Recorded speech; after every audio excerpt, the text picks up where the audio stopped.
जय श्री राम।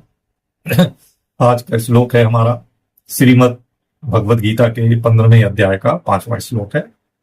और चूंकि ये अध्याय का नाम है पुरुषोत्तम योग, तो इसमें जो है एक साधक जो है परम पद को, परम पुरुष को कैसे प्राप्त हो सकता है इसके बारे में बताया गया है। तो इस श्लोक का जो है हम एक भावार्थ समझते हैं। इस श्लोक की पहली लाइन है निर्माण मोहा जित संग दोषा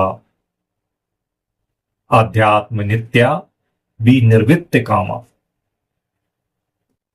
इसमें कहा गया है निर्माण मोहा। निर्माण मोहा मतलब मान अर्थात प्रतिष्ठा को नष्ट कर दो, झूठी समझो। कैसे झूठी समझेंगे?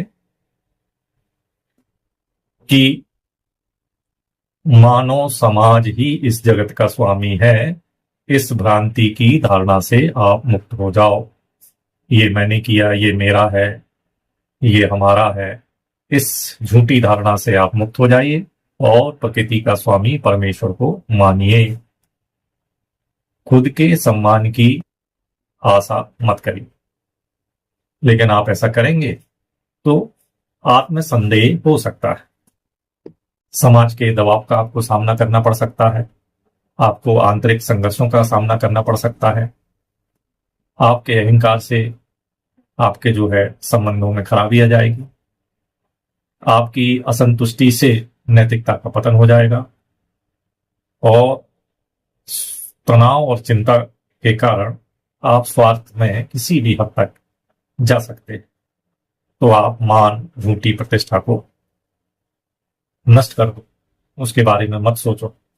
किसी व्यक्ति के प्रति व्यक्तिगत मोह हो जाता है, उसे छोड़ने में आप असमर्थ हो जाते हैं। मानसिक तनाव और चिंता में ये मोह आपको डाल देगा, जीवन में असंतुलन पैदा कर देगा, दूसरों की भावनाओं का आप सम्मान नहीं करेंगे और यही कारण है कि आपके संबंध खराब हो जाएंगे। मोह का कारण जो है वो धन संपत्ति भौतिक वस्तुएं हो सकती हैं, किसी का प्रेम स्नेह और आकर्षण हो सकता है, और कुछ हद तक ये धार्मिक और राजनीतिक विचारों से भी मोह संभव है। क्या होता है यदि आप मोह करेंगे? मोह जो है निर्णय लेने की क्षमता को प्रभावित कर देता है,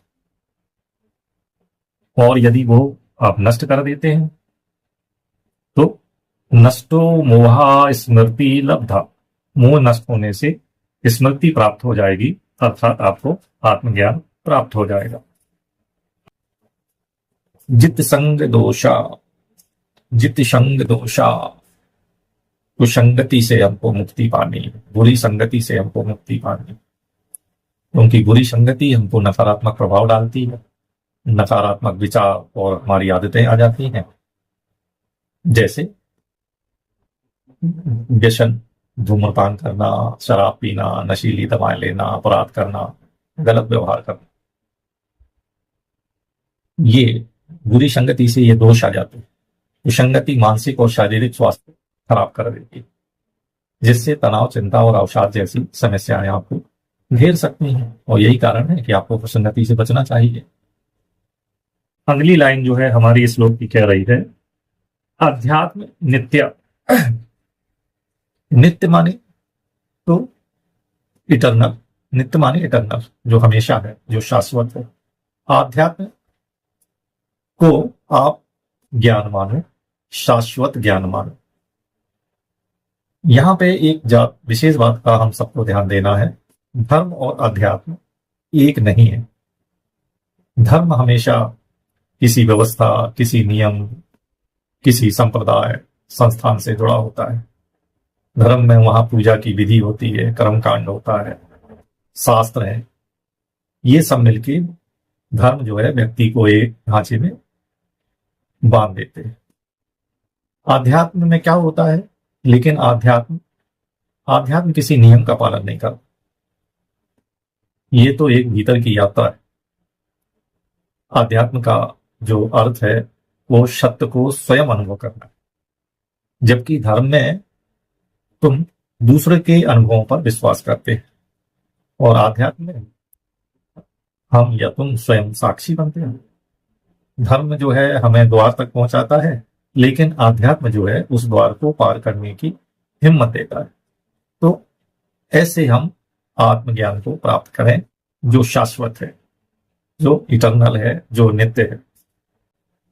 काम का अर्थ है कि व्यक्ति भौतिक इच्छाएं और वासनाओं, सुख और संतुष्टि के लिए, जो भौतिक इच्छा और वासनाएं हैं, ये सुख और संतुष्टि के लिए प्रेरित करती हैं और अनुभवों की ओर आकर्षित करती हैं।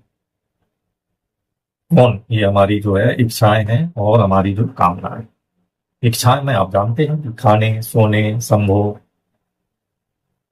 ये हमारी इच्छाएं। धन और संपत्ति की चाहत, पद और प्रतिष्ठा की लालसा, इंद्रिय सुख और भौतिक वस्तुओं का संग, ये इच्छाएं। और वासनाओं को ज्यादातर जो है हम यौन इच्छा से जोड़ते हैं। ये धन शक्ति, अन्न शक्ति की तीव्र इच्छा भी वासनाएं जीवन के विभिन्न पहलुओं को प्रभावित करती हैं, अतः नियंत्रित किया जाना चाहिए, नहीं तो ये विनाशकारी है। यदि नियंत्रण कर लिया तो व्यक्ति जीवन के उद्देश्य को समझ सकता है और आध्यात्मिकता की ओर बढ़ सकता है। तो विनिवृत्त काम। तीसरा चरण है द्वंद्वे विर्मुक्ता। द्वंद्व से मुक्त हो जाओ। द्वंद्व से मुक्त के निर्द्वंदो नित्य सत्वस्थो, भगवद गीता अध्याय 2 श्लोक 45 में कह रहे हैं, निर्द्वंदो नित्य सत्वस्थो। द्वंद्व से मुक्ति, सत्य में स्थिति और योगक्षेम की इच्छा से मुक्ति पा जाओ, क्योंकि ये दोनों समान हैं। इन दोनों में समान रहें, सुख दुख में समान रहें, लाभ हानि, पाप पुण्य, इनमें हम समान रहें। दिन रात, ऊंच नीच, अपना पराया, जीवन मृत्यु, माता पिता, भाई बहन, राधा कृष्ण, राम लक्ष्मण, राजा रानी, इन सब में इन सबको हम एक समान समझें। द्वंद्वे विर्मुक्ता सुख दुख संज्ञा, ये जो सुख दुख का संग है, इससे आप मुक्त हो जाइए।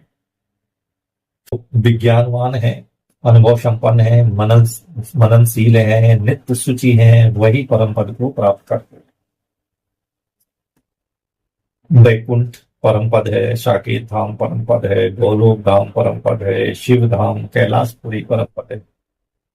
और एक सर्वोच्च सत्ता है, सर्वव्यापी सत्ता है, और ये सत्ताधीश ही इस ब्रह्मांड का निर्माता और संचालक है।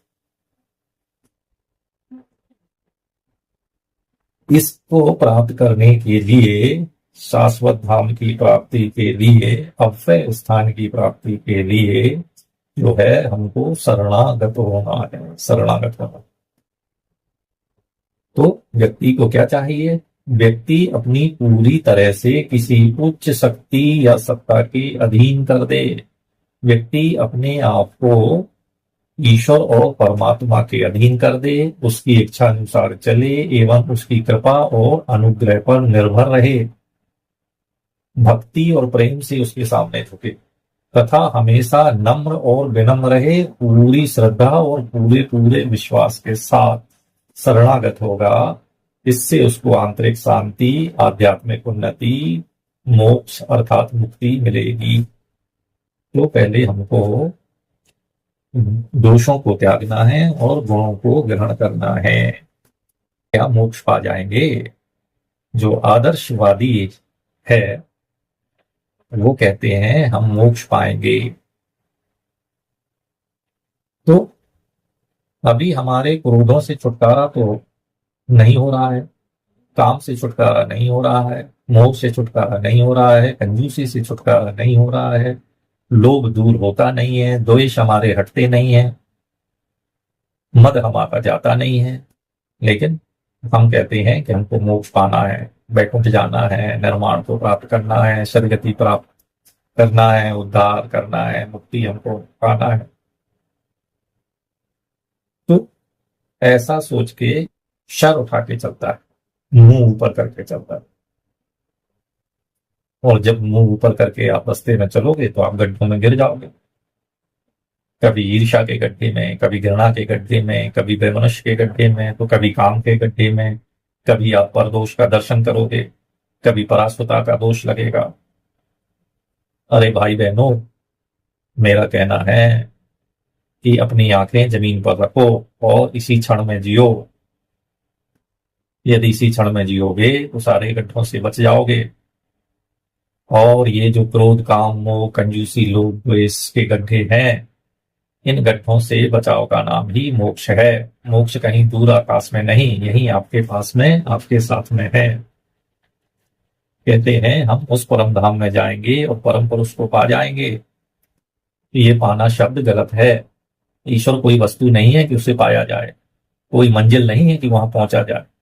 ईश्वर तो पहले ही अस्तित्व का मूल है, तुम्हारे बाहर हर ओर सब जगह ईश्वर है।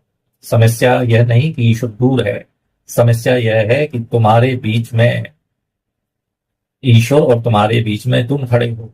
तुम्हारी धारणाएं, तुम्हारा डर, तुम्हारा अहंकार, ये तुम बीच में खड़े हो। ये ईश्वर पाने की आपकी कोशिश ऐसी है जैसे कोई मछली पानी ढूंढे।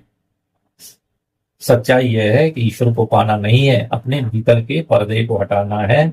जैसे ही वह पर्दा हटेगा तुम देख लोगे जो खोज रहे थे वो तो हमेशा से यही है। अयम आत्मा ब्रह्म, अहम ब्रह्मास्मि। नमस्कार।